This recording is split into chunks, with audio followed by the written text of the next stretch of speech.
Welcome to kids बच्चा TV. दादी के पास बच्चे आ गए थे कहानी सुनने के लिए। अच्छी धूप निकल रही थी, सर्दियों के दिन थे। दादी को कहानी सुना के टाइम पास करना बहुत अच्छा लगा।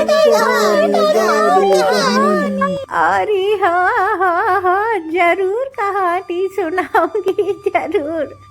तुम लोगों को रोज रोज कहने की जरूरत नहीं है। मुझे पता है कि तुम लोग कहानी सुनने ही दादी के पास दौड़े चले आते हो।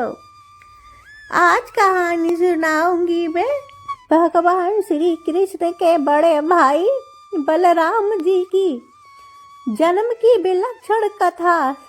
बलराम जी का जन्म चमत्कारिक घटना थी। वे वासुदेव और देवकी की 7वीं संतान थे। कंस के हाथों उनकी मृत्यु न हो, इसीलिए योग माया ने भगवान के आदेश पर देवकी के गर्भ को वासुदेव की दूसरी पत्नी रोहिणी गर्भ में स्थानांतरित कर दिया, यानी कि गर्भ में रख दिया। इसी कारण से उन्हें घरसड़ यानी कि खींचा हुआ कहा गया। उनका लालन पालन पोषण नंद बाबा के यहाँ हुआ। व्यक्तित्व और शस्त्र। बलराम जी का रंग सफेद था और वे नीले रंग के ही वस्त्र धारण करते थे। वे अपनी असीम शारीरिक शक्ति के लिए जाने जाते हैं। उनके 2 मुख्य शस्त्र हैं।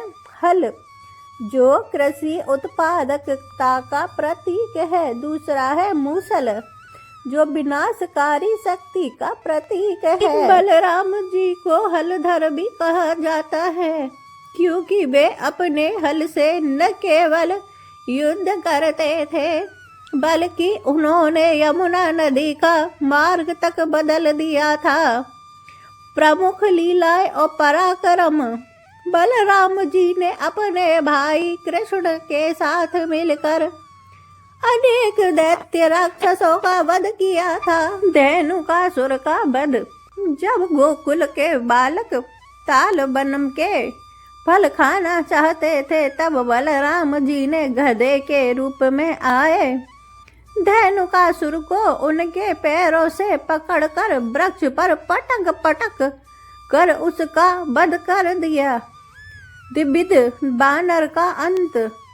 अपनी शक्ति में मदचूर द्विविध बानर का वध भी बलराम जी ने अपने मुक्कों के प्रहार से ही कर दिया था। कंस का वध। मथुरा में कंस का आयोजन हुआ था।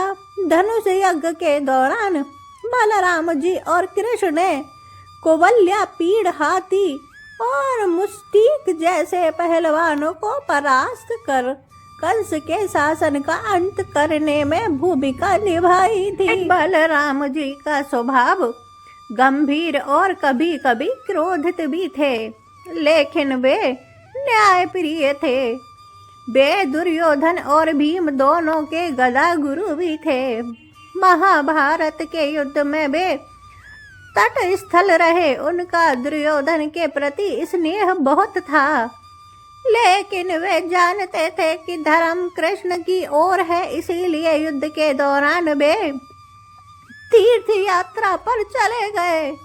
जब भीम ने गदा युद्ध के नियमों के विरुद्ध दुर्योधन की जंगा पर प्रहार किया तो बलराम जी अत्यंत क्रोधित हो गए थे, जिसे कृष्ण ने शांत कराया था। बलराम जी का विवाह राजा कुक्रुश्री की पुत्री रेवती से हुआ था।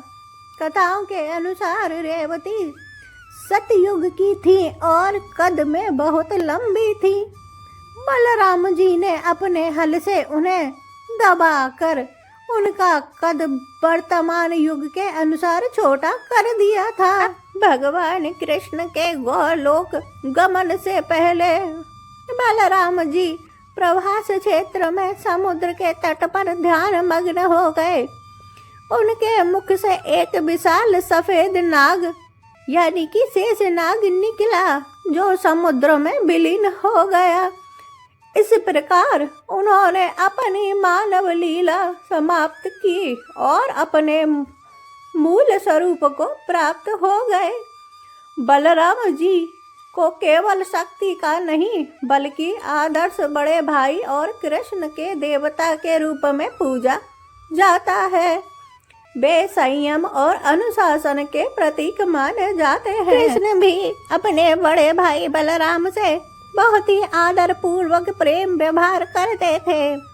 बच्चों, तुम लोग भी एक बात याद रखना कि जब भी हम अपने बड़ों से मिलते हैं तो उनकी अच्छाइयाँ हमें अपने जीवन में उतारनी चाहिए।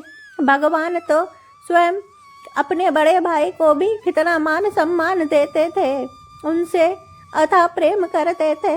तुम लोग भी अपने बड़े भाई बहन को भी अति प्रेम करना, उनकी आदर पूर्वक सम्मान पूर्वक इज्जत करना और हर बात को अपने जीवन में उतारना।